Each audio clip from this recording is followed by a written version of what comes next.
Hello customers, welcome back to our channel. I'm your mechanic భాషా from Nellore. So ఈరోజు మన వర్క్షాప్కి అయితే కేటింగ్కి సంబంధించిన డ్యూక్ 200 వెహికల్ అయితే వచ్చింది. దీనికి కస్టమర్ చెప్పిన ప్రాబ్లం ఏంటంటే యాక్సిలరేషన్ ఇచ్చినప్పుడు బైక్ అనేది వెళ్తుంది కానీ కట్ అని చెప్పి సౌండ్ వస్తుందని చెప్పి చెప్పారు.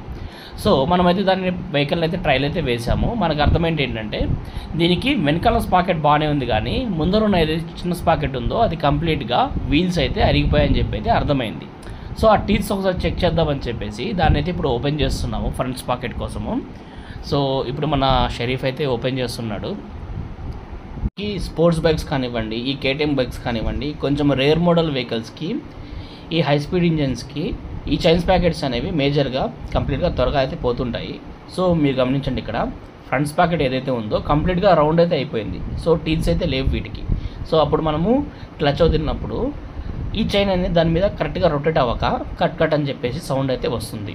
సో యాక్చువల్గా మనకు రెగ్యులర్ బైక్కి ఇలాంటి ప్రాబ్లం వచ్చింది అనుకోండి, లైక్ యూనికాన్ కానివ్వండి, సివిజెడ్ కానివ్వండి, గ్లామర్ కానివ్వండి, ఇలాంటి వెహికల్స్కి ఇలాంటి ప్రాబ్లం వస్తే మనం ఏం చేస్తామంటే సింపుల్గా ఫ్రంట్ స్పాకెట్తో మనం రీప్లేస్ అయితే చేసుకోవచ్చు. కానీ కేటీఎం వెహికల్స్కి ఫ్రంట్ స్పాకెట్ సపరేట్గా అనేది దొరకదు.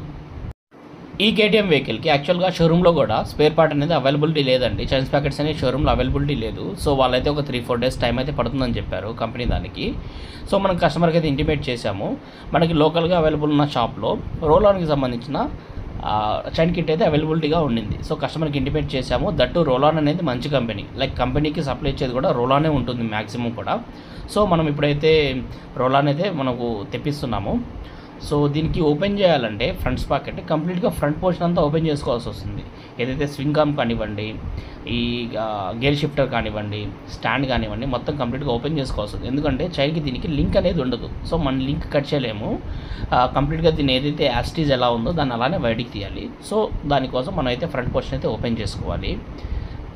ఇలాంటి హై స్పీడ్ వెహికల్స్కి యాక్చువల్గా ఏదైతే చైన్ మెయింటెనెన్స్ ఉందో అది కూడా కరెక్ట్గా ఉండాలి. సో దీనికి చైన్ మెయింటెనెన్స్ లేదనే చెప్పాలి. ఎందుకంటే చైన్ అంతా కూడా డ్రైగా ఉంది.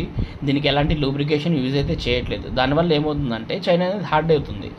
మనం రన్నింగ్లో వెళ్తున్న ప్రతిసారి కూడా అది అరిగిపోతుంది ఎక్కువగా, లూబ్రికేషన్ కరెక్ట్గా లేకపోతే. అప్పుడు ఏమవుతుంది, ఫైనల్లీ లైక్ చైన్స్ ప్యాకెట్స్ అనేవి డ్యామేజ్ అవుతాయి. ఖచ్చితంగా కొత్తవి రీప్లేస్ చేయాలి, కాస్ట్ ఎఫెక్టివ్. ఈ కేటీఎం బైక్స్ లాంటి బైక్స్కున్న ఇంకొక డిసడ్వాంటేజ్ ఏంటంటే దీనికి సెంటర్ స్టాండ్ అనేది ఉండదు. సెంటర్ స్టాండ్ లేకపోతే కొంచెం మనము చైన్స్ ప్యాకెట్స్ చేంజ్ చేయడం కష్టం. సో దీనికైతే మనము ఒక సపరేట్గా స్టాండ్ అయితే దొరుకుతుంది. ఆ స్టాండ్ని తీసుకొచ్చి ఖచ్చితంగా దీనికి మనమైతే అది ఇన్స్టాల్ అయితే చేయాలి. లేకపోతే మనం చైన్స్ ప్యాకెట్స్ అనేది చేంజ్ చేయడం కష్టం. ఎందుకంటే మనం కంప్లీట్గా బ్యాక్ పోర్షన్ అనేది ఓపెన్ చేసినప్పుడు వెహికల్ అనేది వెనక్కి పడిపోతుంది. సో అది పడకుండా ఉండాలంటే సెంటర్ స్టాండ్ అనేది మ్యాండేటరీ. సో అదైతే మనం తీసుకొద్దాము. ఎలాగో మనం బ్యాక్ పోర్షన్ కూడా ఓపెన్ చేస్తున్నాం కాబట్టి దీని డిస్క్ ప్యాడ్స్ కూడా ఒకసారి చెక్ చేసుకొని మంచిగా ఉంటే అవే వేసుకోవచ్చు, లేకపోతే దాన్ని కూడా రీప్లేస్ చేసుకోవడం